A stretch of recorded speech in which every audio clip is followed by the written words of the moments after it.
They're cheering for you. Yeah, right. You guys can come closer. You don't have to stand way back there. We're Oh, is that fine. where you're supposed to be? That's our mark. That's your shot? Yeah. Well, good afternoon, everybody, and thank you for arranging a beautiful day. This is just a spectacular afternoon, and I'm thrilled to be here. We all know how difficult these past few years have been for this country, but especially for this state. After the worst recession in our lifetimes, a crisis that followed the collapse of the housing market, it's going to take a long time for the economy to fully recover. More time than any of us would like. But there are plenty of steps that we can take to speed up the recovery right now. There are things we can do right now to help create jobs and help restore some of the financial security that too many families have lost. Now, I have to say that there are too many Republicans in Congress who don't seem to be as optimistic as we are. They think that all we can do are try the things that have been done in the past, things that they've tried in the past. So they want to cut more taxes, especially for the wealthiest Americans. They want to cut back on the rules that we put in place for banks and financial institutions. They've said that they want to let the housing market hit bottom and just hope for the best. That's it. We've heard those ideas before. That's their economic agenda, and I'll be honest with you, I don't buy it. I think they're wrong. We've tried their ideas for nearly a decade, and they didn't work. And I refuse to sell this country short by going back to the exact same ideas that helped to get us in this mess in the first place. Our goal is to build an economy where hard work and responsibility are rewarded, where you can find a good job, make a good wage, own your own home, maybe start a business, send your kids to college. Hopefully their lives will be even better than ours. That's what I wish for Malia and Sasha, and I know you guys feel the same way who have kids. And that's where we need to go. I've been pushing Congress to help us get there by passing a few common sense policies that we're convinced will make a difference. We even made a handy to-do list for Congress so they can just check them off. It's a list like Michelle gives me. I know Paul's familiar with that list. He gets it from Val. Now, there are only 5 things on this list because I don't want to overload Congress with too much at once. But they're ideas that will help create jobs and build a stronger economy right now. So first up on the list, it makes absolutely no sense that we actually give tax breaks to companies that ship jobs and factories overseas. That doesn't make any sense at all. So we've told Congress it's time to end tax breaks for companies that ship jobs overseas and use that money to cover moving expenses for companies that bring jobs back to America.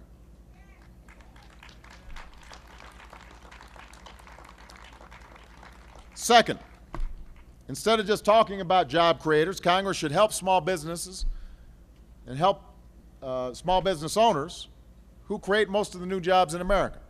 So we want to give them a tax break for hiring more workers and paying them higher wages. The third thing on our to-do list, Congress should extend tax credits that are set to expire for our clean energy companies. These businesses are putting folks to work here in this state of Nevada. Last time I was here, in fact, I went to see a huge solar energy plant. A lot of folks are working both in the construction of it and in maintaining it. That's happening all across the country, and so we've got to make sure that we are helping those folks because that helps us break our dependence on foreign oil. Over the long term, that will help drive down gas prices, and it puts people to work right now. It's the right thing to do. Fourth, Congress should create a Veterans Jobs Corps so that we can help communities hire returning heroes, our veterans, as cops and firefighters and employees at national parks, because nobody who fights for this country should ever have to come home and fight for a job or fight for a roof over their heads.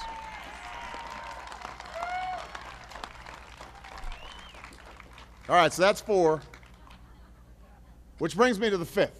The 5th thing on the list, and that's why I'm here today. I'm calling on Congress to give every responsible homeowner the chance to save an average of $3,000 a year by refinancing their mortgage. It's a simple idea. It makes great sense, and I know it'll have an impact. You know, last October I was in Clark County where I announced new steps to help responsible homeowners refinance their homes. And at the time, Congress wasn't willing to act, so we did. We went ahead and did what we could do administratively without a new law being passed. And as a result, Americans who were previously stuck in high-interest loans have been able to take advantage of these lower rates. And they've been able to save thousands of dollars every year. And it turns out that 2 of those people are your neighbors, Paul and Valerie Keller. Yay. So I just had a chance to visit with Paul and Valerie and look at their beautiful home and check out the grill out back. Valerie says Paul's a pretty good cook, so I'm going to take her word for it. The Kellers have lived in this house for 14 years. Val works nearby, helping secure loans for farmers and ranchers. Paul is a retired electrical contractor who started a family business with their son. Last year, with mortgage rates at historic lows, the Kellers decided it would make sense for them to refinance. They thought it would be easy. Since they're current on their mortgage, they make their payments on time. So this is an example of responsible homeowners doing the right thing. But when they tried to refinance, they were told they couldn't do it. Because the Keller's house, like thousands of others in this state, and probably some of the neighbors here, their house is underwater, which means that the price is currently lower than what they owe on it. So they were hit, you were hit, with a historic drop in housing prices, which caused the value of homes in their neighborhood to plummet. And a lot of banks, historically, have said, well, we're not going to refinance you if your home's underwater. Now, luckily, the Kellers saw my announcement that I'd made down in Clark County. So I'm assuming it must have been Val, because whenever something smart's done, it's usually the wife in the house. So they called their lender, and within a few months, within 90 days, they were able to refinance under this new program that we set up. Their monthly mortgage bill has now dropped $240 a month. And that means every year they're saving close to $3,000.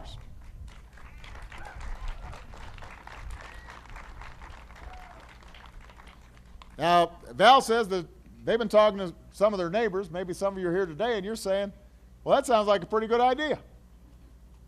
And a lot of folks across the country recognize this is a smart thing to do, not only for homeowners, but for our economy, because if Paul and Val have an extra $240, $250 a month, then they might spend it on the local business. They might go to a restaurant a little more often. They might spoil their grandkids even more. And that means more money in the economy. And businesses do better. And slowly, home prices start rising again. So it makes sense for all of us. And the good news is, since I've made this announcement, refinancing applications have gone up by 50% nationwide and 230% here in Nevada alone. That's the good news. People are taking advantage of this. That's what we want to see. But here's the only catch, and this is where you come in, because you're going to have to pressure Congress. The pool of folks who can refinance right now when their homes are underwater is still too small. The reason the Kellers were able to refinance is because the only thing that we could do without congressional action was to give opportunities for refinancing for folks with a government-backed loan, an FHA-backed loan. But in order to expand that opportunity, we want to include everybody, people whose mortgages aren't government-backed. And in order to do that, we've got to have Congress move. There's absolutely no reason why they can't make this happen right now. If they started now, in a couple of weeks, in a month, they could make every homeowner in America who's underwater right now eligible to be able to refinance their homes if they're making their payments, if they're responsible, if they're doing the right thing. And think about all those families saving $3,000 on average a month. That's a huge boost to our economy. And for some of you who are underwater, you might say, you know, instead of spending that money, I can plow that back into equity in my home and build that back up, which would further strengthen housing prices here in Nevada and around the country. So it's the right thing to do. There's already a bill in the works. It's supported by independent, nonpartisan economists. It's supported by industry leaders. Congress should pass it right now. And let me just say this. Maybe there's some members of Congress watching. If you need some motivation to make this happen, then you should come to Reno and you should visit with folks like the Kellers. I'm not saying the Kellers want all these members of Congress up in their house. It's bad enough having me and Secret Service in there. But at least they probably wouldn't mind saying hello and talking to them here in front of their house. But they should talk to people whose lives are better because of the action that we took. All over the country, there are people just like Paul and Val, folks just like you, who are doing everything they can to do the right thing, to meet their responsibilities, to look after their families, to raise their kids right, give them good values. You're not looking for a handout. You just want to make sure that somebody's looking out for you, and that when you do the right thing, that you're able to keep everything that you've worked for.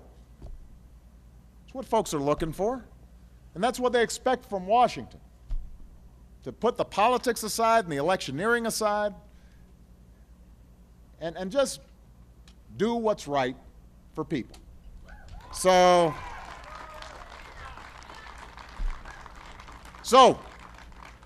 I need all of you and everybody who's watching to push Congress on their to-do list. Nag them until they actually get it done. We need to keep moving this country forward. Send them an email, tweet them, write them a letter if you're old-fashioned like me. But communicate to them that this will make a difference. It's one small step that will help us create the kind of economy that all Americans deserve. And that's an economy that's built to last. An economy where everybody has a fair shot, everybody gets a fair share, everybody's playing by the same set of rules. That's what made us great in the past. That's what's going to make us great in the future. All right? Thank you, everybody. God bless you. God bless America. And give Paul and Val a big round of applause.